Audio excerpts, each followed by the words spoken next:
Welcome. It's morning time here in great Charleston, South Carolina. But for some of you, it's probably afternoon, and others, it's probably evening. I appreciate you taking the time to attend our webinar. We have some really cool stuff to show you. Some of our new technology that we were testing with the U.S. Navy and testing on various demonstrations.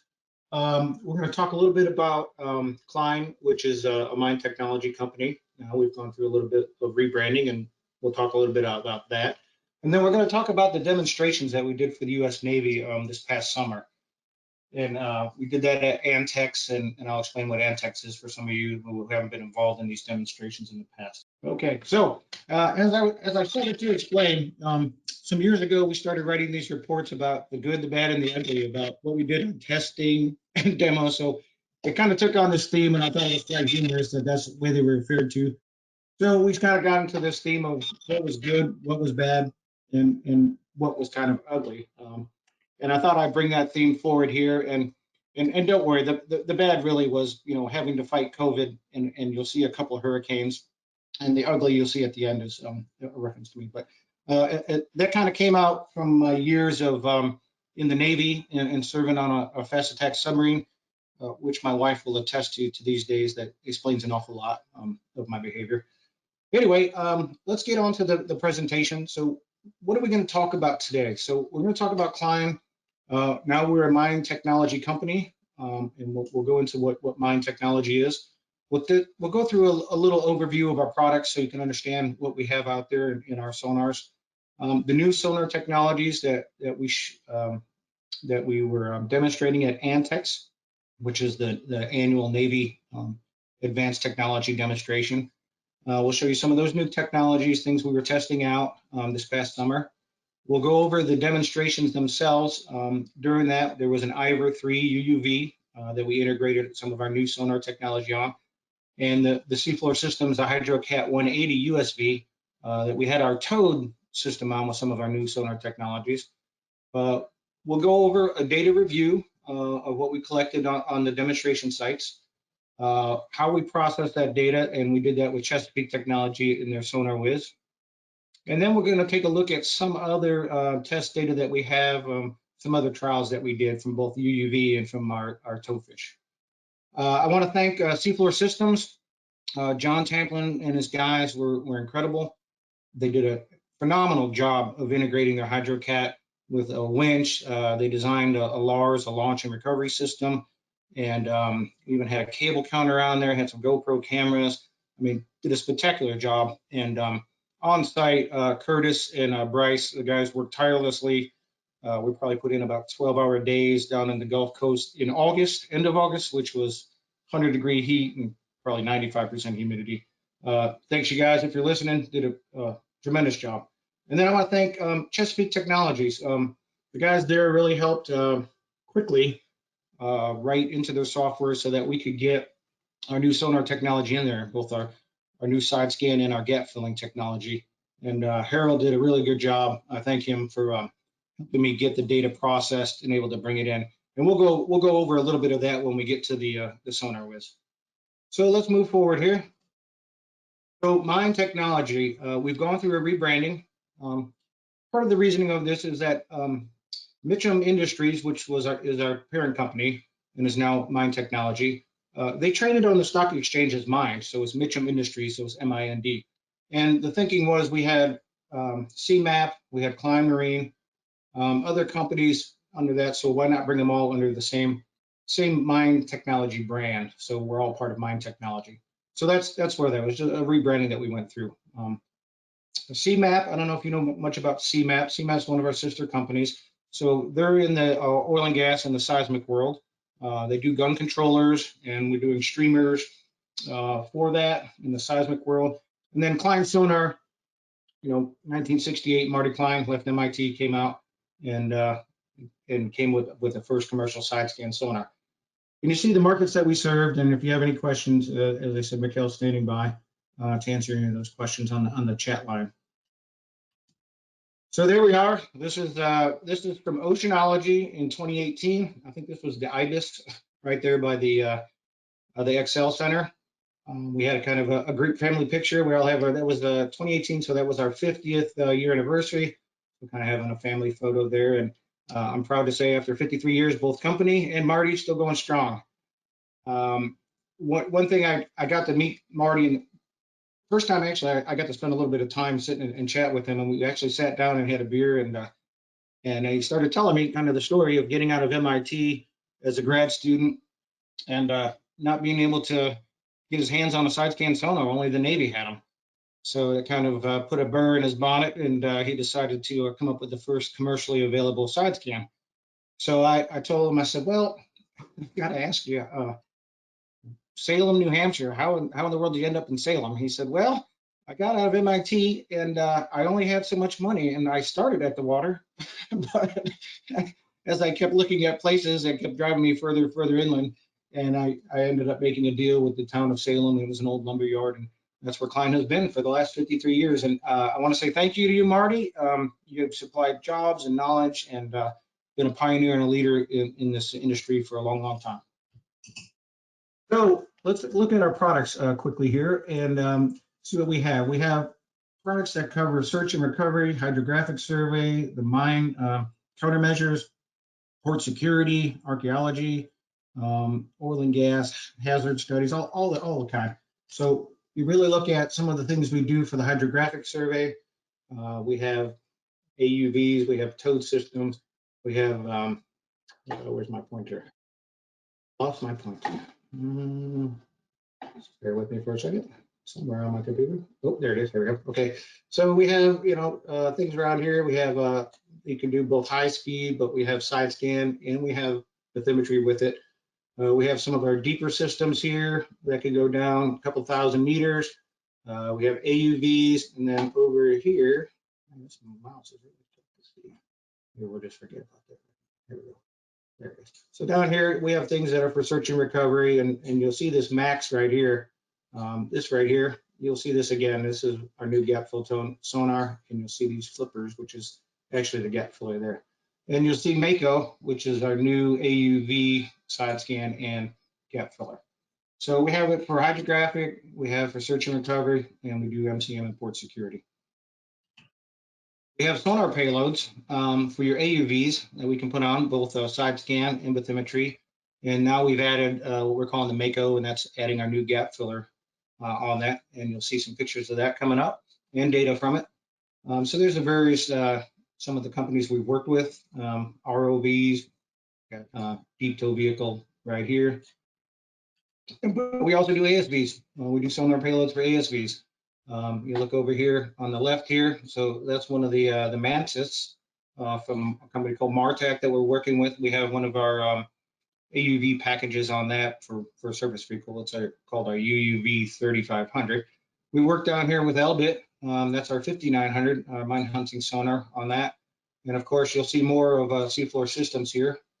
And there's the little Echo boat from, or not Echo boat, sorry, that's the Z boat. And then we have one from L3 ASV. So there's various companies we're working with and continue to work more. As you all know, in this industry, both the autonomous world is really exploding. So we're happy to be involved in it, and we're continuing to produce products for this autonomy. So the AUV Mako, that's what I was talking about there in this previous slide. And you'll see that we have, this nose on here. That's our gap filler, and I'll show you some other pictures of the integration we did on the IVER 3. And we have our side scan. We have our side scan transducers. So what we're doing with this is we say it's multi-angle imagery, and you'll hear me talk about multi-aspect imagery as we move forward. And you can learn more about this. I just want to introduce it so we can and move on. You can talk more about this with Mikkel. Any of us in sales, you can ask us more, and we have information we can supply on this. Let's talk a little bit about the technology. So what we did was we redesigned some transducers. We came up with a 600 kilohertz focused transducer. And then we came up with our gap filling transducers at 850 kilohertz. And you'll see here in the AUV that we've got it mounted in the nose, the gap filler here. And in here, it's a little tough to see these flippers, but you'll see a better view of those as we move forward. So that's our gap fillers for the towed and for the AUV. And then we've got our side scan coming out on each side at the 600 kilohertz. And the 600 kilohertz, the new focus transducers are pretty phenomenal. And you'll see some of the imagery from it. And it's almost near 900 kilohertz resolution on it. But you're getting the range to about 120 per side. So you're getting a 240 meter swath. Well, let's talk about the multi-aspect look that I was just mentioning. So what we were looking for was, a lot of the mine hunting and things that we do, even target things that people are surveying, it's multiple passes, up and down, perpendicular, parallel, trying to get the true image and the true shadows of what that target looks like. As you can see here in this top one, right here, we're making a pass. We hit this target in our side scan. Okay, we see we have a target. We see some kind of shadow coming out. We're not quite sure what it is, but then when we go down here, okay, now we got the gap filler looking at it. And the gap filler, we're not looking out 90 degrees. We're looking at about 45 degrees. So we're looking ahead of the vehicle, whether it's a AUV or it's a towed system. And now we look at the shadow in here. So now we actually get a shadow a little bit forward of it, and we can see the circle in it. And I say, okay, well, yeah, okay, that's probably a tire. And if we come over here, we're looking at the same thing, okay? So we're looking at it, we're getting out, we're looking at it perpendicular. We get a bit of a shadow on here. Not sure what it is. Now we hit it with our gap filling sonar. You look here, oh, there's a circle. Yeah, my guess is that's probably a tire. So what we're saying is in the multi-aspect look is that in one pass, you can get so much more information than having to run. Okay, so if I ran up here, I'd run this, I might come back, I'd do a reciprocal line, and then I might have to do a parallel line to really figure out what's going on with this. But here in one pass, we're getting 2 looks at the target, which is very important. So we have a little video we're going to show here. Dennis is going to show this about kind of how all this puts together, give you a good visual of it. Dennis? There'll be actually 2 videos. There'll be this one, and then we'll show the survey efficiency of having a gap filler.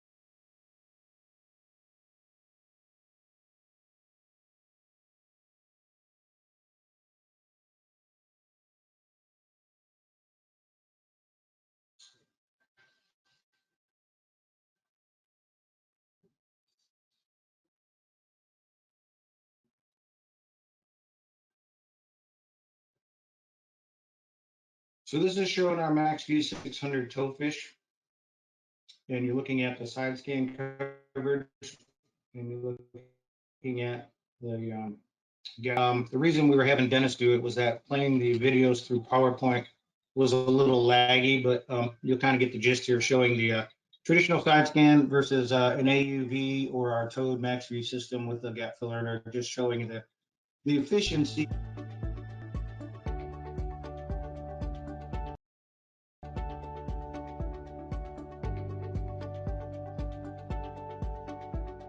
Looks like I'm muted again.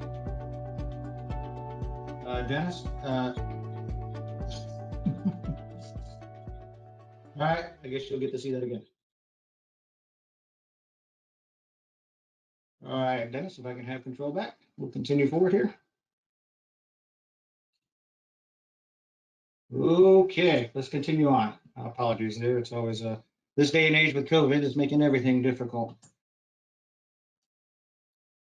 All right, so we talked about the max view technology. We talked about the gap filler. We talked about the AUV, the Mako, and what we're looking at is, we have our regular side scan, the traditional side scan we've always used, and the idea behind the gap filler, when you're looking in here, is that we wanted to make sure that the gap fill data had the same characteristics and interpretive properties as the side scan. So people with ATRs, automatic target recognition, other things, people have been looking at side scan all their life. They're looking at the same features in the same way the data is displayed, so that that was the goal in coming up with the gap filler. So you see how much data we're missing here in this gap, and then you see what's in the middle, what's filled in, all these nice ripples. You notice there's a little bit of difference. If you look here, in this area here, and in this area here, you're seeing these ripples much, much better. And that's because you're hitting them at a different angle than you are in the side scan. And like I said, that's the multi-aspect look, and you're getting great information from one pass. So let's move forward to ANTX. What is ANTX? So ANTX is an advanced naval technology exercise held every year. And what it is, it's basically an event so that it's a low risk environment for companies to come, show their ideas, show what they've made so far. It doesn't have to be a finished product. You're basically throwing things out there, letting the Navy see what you have, talk to them about your ideas, and see if there's compatibility to the Navy missions and what they're looking for the future and the things your company are developing. And also, it's kind of a sanity check for your company also. Am I on the right road here? Am I developing things that the Navy is going to think is valuable? And it's also, you know, both parties can pick each other's brains on what's going on. So it's a great event. Unfortunately, this year was the first year it had to be canceled. COVID obviously claimed another victim. But there was about 60, maybe 70 companies that attend this demonstration that's up in Newport, Rhode Island. So what happened was all the companies were invited up last February to give a presentation on what they were going to show at ANTX. And they ended up canceling it, but we got a call saying, you know, they liked what they were seeing from the gap filler from the presentation. And would we be willing to do a smaller ANTX for, you know, a smaller attendance, smaller audience? And would we be willing to do it down in Florida? So we were contacted by the Naval Surface Warfare Center in Panama City. And then it kind of morphed into a demo there, and then a demo also in Gulfport, Mississippi, for the Naval Oceanographic Office and CINMOC and the Fleet Survey Team. And the reason being, it was two of them, was that because of COVID restrictions through the summer, as things kind of got worse, they didn't want Navy people traveling to different states. So we agreed to go to both sites. So what happened? Well, unfortunately for us, the timing, you see the date up here, and you'll see the some of the demos we did was August 29th, August 28th. So just as we had all this set up and we had spent months and months picking out dates and getting people ready, two hurricanes decided, not one, but two decided to make their way into the Gulf. And so originally we were looking here at Panama City at the Naval Surface Warfare Center to do our first demo. Well, Marco was kind of wobbling around out here and looked like it might be heading to Panama City. So the Navy decided to close the base and give people time if they needed to evacuate. So on the fly, we were here in Florida, and I drove down from Charleston down here, came down here, and we decided, well, maybe then we'll head west and we'll go to Gulfport, Mississippi, and try and do that demonstration first. Well, lo and behold, as we were making preparation to do that, Marco started wobbling and coming over this way, but then it moved it far enough west for us, unfortunately for some of the people further west, that we were able to get into Gulfport. So Mikkel and I were in Florida, in Panama City. We decided to get in the truck and start driving the equipment. And John and the Seafloor System guys, they were driving from California, and man, I tell you, they had a serious road. They drove 40 hours to the demos and 40 hours back to California towing the Hydrocat, and they showed up after 40 hours and everything worked like a champ. I mean, it was pretty amazing. But you know, they had to stay up here as they were coming down and trying to get into Mississippi because evacuation traffic on I-10. So it was starting to turn into a logistical kind of a nightmare. Things were changing. Seemed like hourly, the plans, but me and Mikkel we started headed to Gulfport, went through some torrential rainstorms from Marco. We got some rain bands off of it. And then actually in Panama City, it rained so hard at one point, I walked into my hotel room and I thought, man, it is raining so hard, it sounds like it's raining inside. But sure enough, it was pouring down rain by the window of my room. So I had to pack everything up and go find another room. So we got to Gulfport and we thought, okay, great. Well, once we got into Gulfport, here comes Laura. So I was like, oh, you got to be kidding me. So Mikkel and I and John and the Seafloor guys, you know, just kind of hunkered down to see what was going to happen and wait a few days. And then Laura kind of started drifting, and then eventually it went off here, which was very bad for these people because Laura ended up going up here and caused a lot of destruction for a lot of people. But in the end, we were able to get in here into Gulfport and start prepping and meeting with the people to try and get the demonstration going. So this is the survey area in Gulfport. This area here, this is actually the port of Gulfport. You can see it's empty because of the hurricanes. So the only ones that were there were us. I guess we're not very smart. But anyway, we were there. We decided beforehand, this area, they call this the MRC Basin, and this is the Marine Research Basin, I think for the University of Southern Mississippi. And we decided to run the surveys in there. Mostly this was for the IVER 3 for the UUV. And this was because it was not our asset and it wasn't the fleet survey team's asset. It was a different Navy asset. And nobody wanted to be responsible for running it out here in open water and having it maybe run away from us. And then we have to report that we lost the UUV. So we decided to run it in an area we could keep it corralled. You see in here, it's pretty contained. This was built for testing. It's not very deep, about 16, 17 feet. This is a rock wall that was built here for this. And we figured, okay, it's not going to run away from us. And if it does get stuck or something, we can retrieve it pretty easily. So we set up here at the end of this dock. That was our shore station.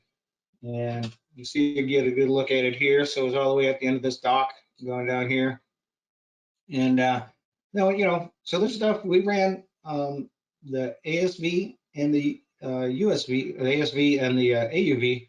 All we needed to set up some tables, some monitors. You have a antenna stand here with a couple Wi-Fi antennas up here. And that's all we did. And we were off and running. So here's the IVER 3 that we integrated. These are our 600 kilohertz transducers. You'll see another picture of those. This here is an acoustic beacon, acoustic modem that was put in the water, and we were talking to the IVER with the acoustic modem to get positioning. So it was interrogating the IVER, coming back and giving us the acoustic position as it ran its mission. And I wanted to give a shout out to Lieutenant Genstrom. I don't know if you're on here. If you are, Ian and Ryan, I want to thank you guys immensely. You guys really, really helped under a lot of difficult decisions where it was on, it was off, it was changing daily of when we were going to do it. And both of them from the fleet survey team, they were phenomenal in helping our efforts. So here is the IVER 3 doing its testing at Klein. There's one of our pools there, and we've got the nose here with the gap filler, and you'll see we have this X pattern. Is how we fill the gap, and we have our side scan here. Now, if you look at the nose here, you can really see the X pattern. It's got a canted array on it, and part of that is that you had to have it canted downwards so that we're not getting a lot of surface reflection. But it's also, if you hit something, we're kind of hoping that this nose part hits first and kind of protects the transducers a bit. And then here's the IVER down here in the Navy rig with the fleet survey team, and here it is getting ready to go out on its first mission there in the MRC Basin. What did we do? We ran 3 lines here, and they're 310 meter long lines, 50 meter spacing. We didn't have no overlap with the gap. So the Nadir, we weren't running 40 or 50% overlap on this. And let's look at some of the data. So the multi-aspect look is up here is what I keep talking about, and the look that you're going to get in one pass. Now in this basin, apparently since it's kind of protected and everything, the fish love it, and we have tons of fish. We have fish here. You see the shadows coming out here. We have fish in the water column here, and you see all these shadows coming out. So there's tons of fish, and that's what we had to deal with here. You'll notice the difference. We have shadows coming this way. Here we have shadows going that way. But that's all part of the multi-aspect look, because when you have a shadow going one way and then you have a shadow going another way, that's 2 looks you can get at a target. And you'll see here, this down here was this container. So here's the side scan data, the 600 kilohertz, 100 meter swath, and then we have a 50 meter swath over here. But this container, so this fell off, I was told during the construction of this basin, and they decided it wasn't worth the money to go and salvage it and bring it back up. And then here you're looking at it right here. We just clipped it, since we don't have the same range. We just clipped it with the container there. Then we look at some of these spud holes. They had a barge in there, a spud barge, and some of these spud holes in the basin. I got all these drag marks from all this work that they were doing. And you see the difference as we move forward, especially, you'll see the difference in the drag marks you see here in here in both the 850 kilohertz, the gap filler, and the side scan at 600. So let's take a look here. So here we have a target. You see a shadow moving going forward here. You see a shadow going to the right. We get a look at these drag furrows here. Well, we got fish all in here again. And we got drag furrows here, but you see the difference in the drag furrows in the definition and kind of what you're looking at. And that's due to looking at it both perpendicular and a bit forward at about 45-degree angles. And up here, we thought maybe this was an anchor. You can see it here in the side scan. We thought maybe that was an anchor looking at the two prongs, but not quite sure. But here you get it here looking at it. So there's the forward kind of shadow there and the two different shadows. So now we're moving forward again, and I told you all the fish that were in there. Well, we either got a dolphin or a porpoise. We had a bunch of them swimming around, and they clearly were chasing the fish. At one point, the water was bubbling with the fish, so I think they were all having the dinner bell had been rung for the dolphins. So that was a really cool picture, and you can tell it's up in the water column. The shadow is detached from the target it's hitting, so that tells you it's in the water column. But it looked like a really cool picture of a dolphin there. So we look at the various targets. So we have some targets here. It looks like rock, rubble, debris. You don't really see much shadow on it, or much definition. But here you look in the gap filler, and you do. You're really getting a good shape of the rocks or rubble, whatever it is, and you're getting shadows on it. Same with this right here. Okay, here you kind of see that there's targets there, but here you're really getting a lot of good resolution and definition on it. And the same for these targets here. There's a shadow going forward here. There's the shadow coming out to the left. And then another target up here, this one here, you see the shadow coming out. And one more down. There's a bunch of stuff on the bottom here, all kinds of garbage and debris. But it really shows you that, you know, it's the most multi-aspect look that I think is exciting for all this, because I've been doing this a long time, and I've had to make a lot of passes on things to come back around to get a look. But if in one look, I get a very good idea of what it might be.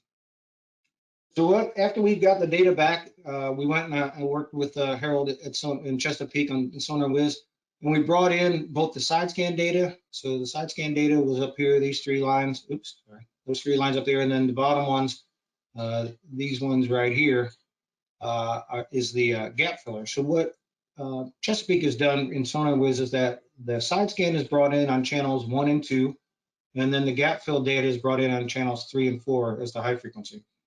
And you'll see I have one line selected, and that's this line here, which is channel 3 and 4. So that's our gap filler line right down here. And then there's a property window that you can bring up and look at everything about it. You can justify your gain or justify your gains, and then also look at your color palette to adjust what you're looking at. And of course, the Klein palette. Klein palette is what we always have to select. Appreciate it if you all select that too. And here we look at the stuff. This is coming out of the SonarWiz. So here we're looking at slant range corrected data. So you slant range corrected, even though I went into SonarWiz and I tracked the bottom as best as I could. And it was tracked very well. I mean, it's an AUV. It tracks the bottom very well. It's a stable platform. You can still see when we do the slant range correction, you get a smearing of the pixels. Well, here, you know, where you have our gap filler, you have data all the way to and across the nadir, all the way across the gap.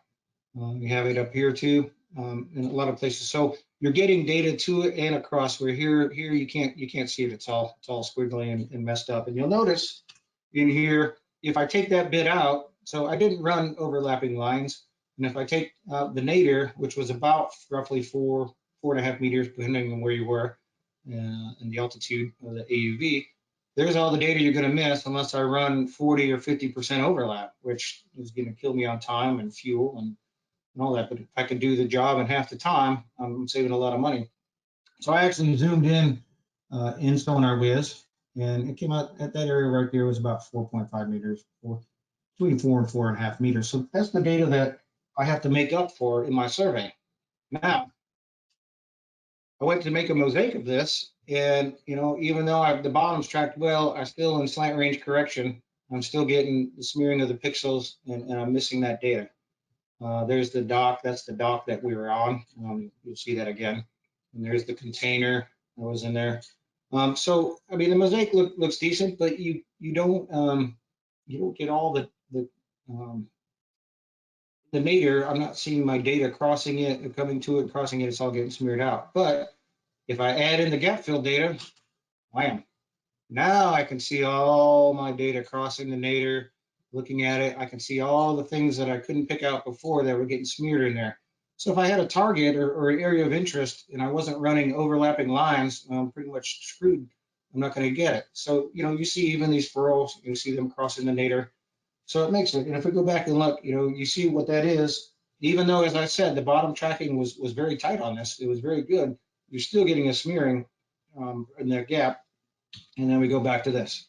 So you can see the advantage. It's pretty powerful. And this was some of our initial testing. So we're very excited about it. As I said, this was back in, you see, August 29th. So we've come a long way since this time. All right, we're going to switch gears a little bit here, and we're going to talk about, I'm sure this is the part John Tamplin's been waiting for at seafloor, the HydroCat 180 with our MV600, our Max V600. You'll see, so, you see the winch here. He's got his LARS down here with our fish. And as we move forward, we'll look at how it was set up. So here's a little schematic of how this was put together. We have our, I can find my mouse, we have our winch controls here. So in real time, we could look at cable out. We had a cable counter on it, so we could look at the cable we were letting out. We had a GoPro camera on it. Well, they did when we were watching it, and we could see the fish as it was in the LARS, and we could see it as we deployed it, and we can also see it as we brought it back in and then captured it in the LARS. We had a couple of Wi-Fi antennas, and in that we were getting our navigation information down here to show us the lines that we were running. So we could run lines manually, or they had the autopilot in it. We could set up our lines and then tell it to go out, and it would run the mission and then come back when it was done. And then we were getting real-time data. So in real time, I could see all the data that I was collecting, and then I could adjust whether I needed to let out more cable, bring in some cable, all those kind of things. Really, really slick system. So this might be a little bit laggy, but we'll go ahead and play it. This is the seafloor system video that they put together to show the LARS and kind of show their thing. I apologize, a bit laggy. It's PowerPoint's been kind of slow on this, but seafloor put together a really good video of showing this launch and recovery system and the HydroCat with the winch, everything on it.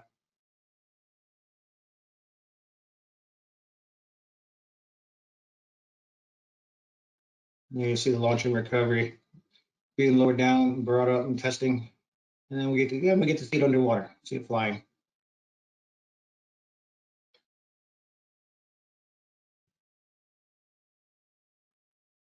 So seafloor, like I mentioned, seafloor has one of these MaxView systems from us that they own, and they have everything integrated into this HydroCat. So it's a complete system, and you should probably talk to John Tamplin about this. That's a picture of us at NSWC Panama City doing the demonstration for that ANTX. And then here's a bit of the data from NSWC Panama City. Unfortunately, the area that we were in was a bit benign. But there, once you bring the fish back up in the LARS, then you can take off motoring with it. So thanks, John. Great video. So here we are in Gulfport, and we're looking at the HydroCat, and this is being launched. This is where we launched it by the Coast Guard base there in Gulfport. You'll see the MaxView 600 in the launch and recovery system. Here's a good view of it going in the water, and then here's the flippers I was talking about. So these flippers are gap-filled 850 kilohertz transducers. And as you'll see, there's one port and starboard. And what they do is they look here and they look here and they cross, and we fill in the gap here on this. And we calculate this crossing point of where they meet. Let's look at some of the data collected by the TOAD system versus the AUV. So this is the dock. This is the dock that we had that I showed before, the picture of us at the end of it, and we're right around here in our shore station. And again, we have different targets in here. Look like a piece of pipe that was half buried on there. And then we got all these fish in the water column again, and then we have some targets. So we see a target here. We see a little forward-looking shadow there, and a shadow off to the port side there. So Once again, we're getting at our multi-aspect look of targets. Let's move forward here. And we have our fish, unfortunately, all these fish swimming around in here. We have this piece of pipe sticking out here. We have these furrows. So one of the things in these furrows is that you'll see as we go forward in these flood holes, you'll see sometimes they really pop out in the side scan, sometimes they don't, and then they pop out in the gap filled data. So it's that, I know I've said it a lot, the multi-aspect look, but that's what really gives you a big advantage, not just to fill the gap, but I'm looking at things in two different ways in one pass. So we got a few targets here. We see the forward-looking shadow there, and then we see the shadow there on this one here, and that. So it's really a unique system. So we zoomed in a bit here, and when I was first looking at the data and I zoomed in, I thought, holy cow, is that a person down there? I certainly hope it's not. And I thought, well, it looks more like a robot. And then after I stared at it long enough, I thought, well, it could be just about any kind of thing I want it to be. And then we looked at it, and I said, well, let's look at it in the gap filler. And here it kind of looks like a chair maybe sitting down there. So I'm still not sure what the heck that is. And if anybody's got any ideas, I'd love to hear them on that, because we scratched our heads. And I mean, it certainly looks like a chair here, but that could be a person. But it's a very bright and very strange looking. So here's what I was talking about with the multi-aspect look, in that sometimes things pop out in side scan and sometimes they pop out in the gap filler. So we look here, there's flood holes here. Well, they're not. I mean, they barely are, but I really didn't notice them when I initially looked at the data. I didn't really look at, notice these flood holes. And then all of a sudden I looked at the gap fill data and I was like, holy cow, look at all of them that are right there. I don't even see them here. So, just illustrating once again that it's really helping you get a look. And you see, this is the rock wall that they built here. So that's the sonar. That's the acoustic signal just bouncing and reverberating in there. And then up here, we've got a couple of small little rocks or debris up here that I can see and tell it's there. Well, they're here, but I might miss that in the side scan. I might just dismiss that, or I might not think that's really a real target, just kind of a bright spot, maybe. But here I definitely can tell for sure. And then, you just see that the crispness and the resolution on it in the side scan. So it's really, it's a great tool for you to use to get a lot of looks at things and in half the time. Here I was looking at these drag furrows, and I noticed, okay, so as we go towards the nadir, to the gap here, I'm losing these drag furrows as I get right to the nadir there. And I'm kind of losing it in here too. But then I go look at the gap fill data, and I've got it all the way to the nadir and across. And it's a very, very good looking drag furrow. And I've got it here, and I can tell where they almost meet, where here it's kind of dying out. So it's just a great tool. And right here, there's more fish shadows coming in. I'm going to show you some of the other data that we collected from testing that we've done with the IVER and with the MaxView 600. This is an old railroad bridge. If you look here, there's a big circular turnstile. This was a swinging bridge, and it sat on this turnstile and swung open at times to let ships and boats pass. You'll see the differences of two different passes, two different directions. You'll see it up here, and then you'll see it down here. Here we get a better look at it. We've got an airplane, some data that we collected, and you see it's right almost to the nadir. If this was just side scan only, I'd probably be missing about this much. That'd probably be where my gap was with the AUV off the bottom. So I wouldn't see it. I'd have to swing back around again and try and figure out what that was. I'd probably tell it's a plane, but maybe not. And then we blew up to look at this turnstile here, and you see the imagery is incredible on this. Here we have a chain on the bottom. You see the big loop of it down here. There's an anchor down here, and you'll see as it not only comes to the nadir, but you can just follow it right across, and the same with this chain here. It's all the way across the nadir. And then we'll get a look better at it. Now, this is the 600 kilohertz side scan. There's an anchor out here. But even in this, where we didn't blow it up, you can almost see the individual chain links on it, and you'll see it here of this chain. And so the 600 kilohertz, the new transducers that were designed are really phenomenal, and really the bottom pops out at you. I got a good look at the anchor here. So here it is here, and then we look at the anchor blowing up here. Very good view of it. Some more chain and anchor around here. These are just some sites that we're out doing some testing with. And here's the towed system, the Max V600. So this was an area we were looking at. Apparently it looks like a place where people don't want to do anything with their cars at the end of their life, and they jump them off, or they're stolen ones. And this is with our 600 kilohertz, and this is the 850 here. And take a look at this car. I mean, that's incredible looking view of it there. And then this target up here, which is about 5 meters, 4 meters, 3 meters. And if it was right, it's right in here. So I would have never seen that target, and I may have missed it unless I had a lot of overlap to cover that gap. Here's some ripples. This is out off of Portsmouth, area that we do a lot of testing in, Portsmouth, New Hampshire. And there's that cable crossing right here, and here it is right here. Here's the cable crossing. You see it on the 600, and you see some nice fan waves here. And then you look at, okay, we don't see the sand waves coming in here, but when we look at our gap fill data, we have ripples all the way to the nadir. Here's just some imagery I thought was really nice from the 600 kilohertz out to 75 meters. We could even go out to 120 meters. It just really is popping out at you. It's amazing the resolution on these transducers. And this one, this is off of Portsmouth, again, Portsmouth, New Hampshire. We can give you see the coordinates down here for it. And this is the one that we've all been kind of puzzling about. And basically it is, what the heck is this thing? There's been various ideas thrown out by myself and Mikhail and others. And we really like your input and feedback of what you think this is, because it's a very curious object. And let's recap. So I said we would talk about, we're almost there. Hang on. It's been about 45 minutes.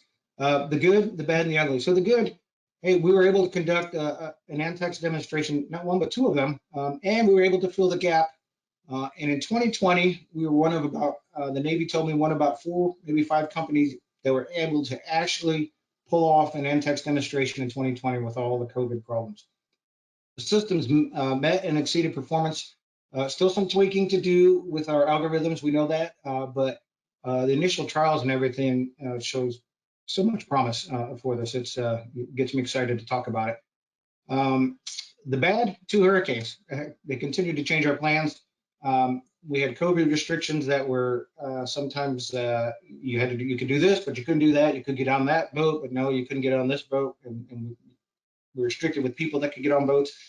And Marco and Laura, for the people in the Gulf Coast and further up, a lot of destruction for them. It was a very, very sad time. And then I said we talk about the ugly. Well, there it is. There's the ugly. So please feel free to contact me anytime. And I really appreciate all of you coming out. I'm going to turn this back over to Dennis. Thank you for your time, and you all have a really great weekend. Okay. Thank you, Richard. This concludes the audio portion of today's webcast. We'll answer any remaining questions directly through email. And if you have any additional questions, or if you didn't ask them through the platform, please feel free to contact us directly at sales@mindtechnology.com. And when you exit the webcast, we'd appreciate you filling out the survey that you'll receive via email. Thank you to our presenter, again, Richard Densman, and thank you for joining us today for Klein's gap-filled sonar demonstration webcast. Have a great day, everybody.